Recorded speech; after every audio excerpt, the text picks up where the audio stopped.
So today we're talking about gratitude, obligation, indebtedness, and reciprocity, and how they function in the work environment and how they're different. So there's this fabulous childhood book that I remember reading when I was much younger, and it's called The Boy, the Fox, the Horse, and the Mole. So it involves a story about a boy, a fox, a mole, and a horse. And the story recounts how the young boy becomes friends with these animals, and along the way he learns things about himself. And in particular, he learns the wisdom of kindness. So at one point he's having a conversation with the horse, and he asks the horse, "What's the bravest thing that you've done?" And the horse says to him, "Help." Asking for help isn't giving up, it's refusing to give up. Now, there's no doubt at many times in our life, we all need help. And a thriving society, a really strong, solid community is based on the premise that when you do something nice for someone, when you help them in some way, that they're likely to then want to do something in return for you. And this is because that receiving of benefit or that exchange is creating and stimulating a positive feeling. When you feel grateful, you feel appreciative, and subsequently you want to return that favour. And when we get this, what's called it's like a mutual cycle of someone helps, someone does something in return, it can operate as a cycle. And this is what's known in research terms as social exchange. And it operates to regulate, to solidify, and to create connections in communities. It also promotes social affiliation and socially inclusive behaviours. Many years ago, I worked with this lovely lady, and I always remember she had this great approach where what she would do is if she wanted someone to help her, she would always approach them, but she would have a gift in hand. It might be a cup of tea or a coffee or a muffin. And so rather than just going up to the desk and asking for help, she would think in advance, well, how can I do something that's going to make it more likely that that person is going to want to help me?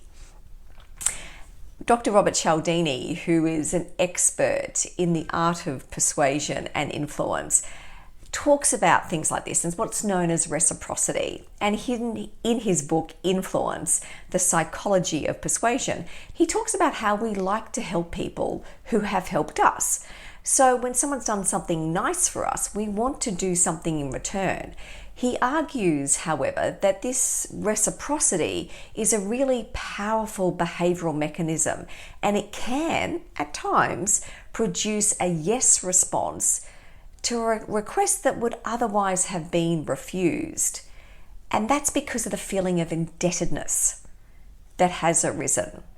So consequently, reciprocity can potentially control another person's behaviour, and it can lead to negative feelings of obligation and indebtedness.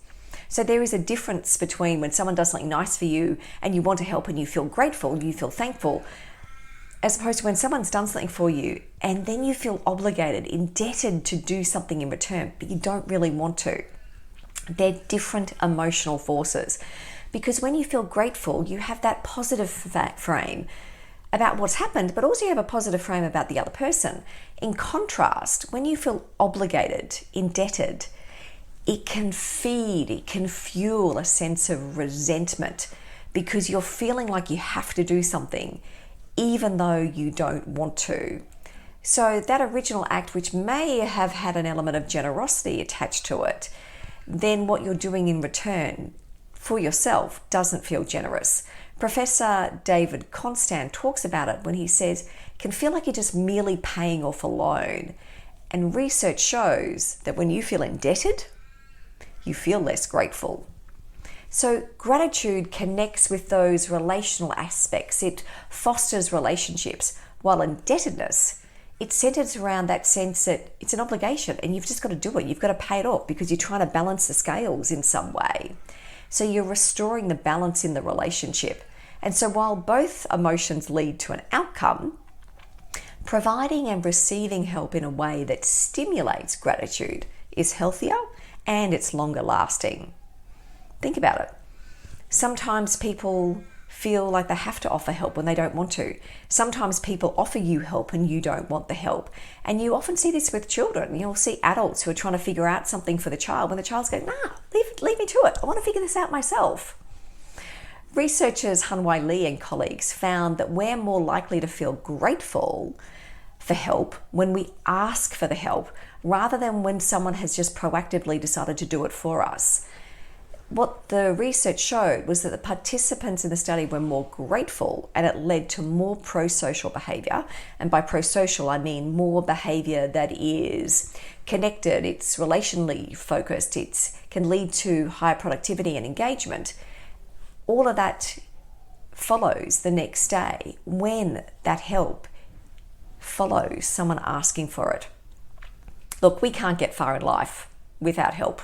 We can't do things alone all the time. We are social creatures. We're connected. But it's important to challenge yourself. What's the role that you're playing when it comes to help and the emotions that connect to it? To me, there's two key questions to ask. First, is the help that you're providing beneficial?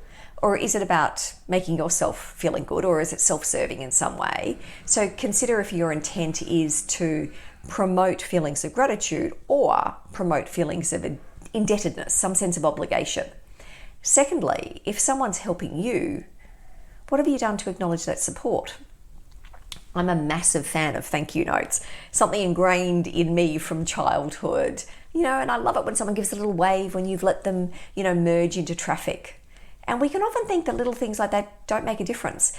But I remember earlier this year reading an article in the New York Times that it shows that the power of the small handwritten note in creating connection, in showing that you are genuinely thankful, appreciative of what someone has done, and that builds connection. So being helped, being helpful at work matters, but it needs to be done in a way that stimulates connection and engagement. So, how are you going to help someone today? Take care. Have a great day.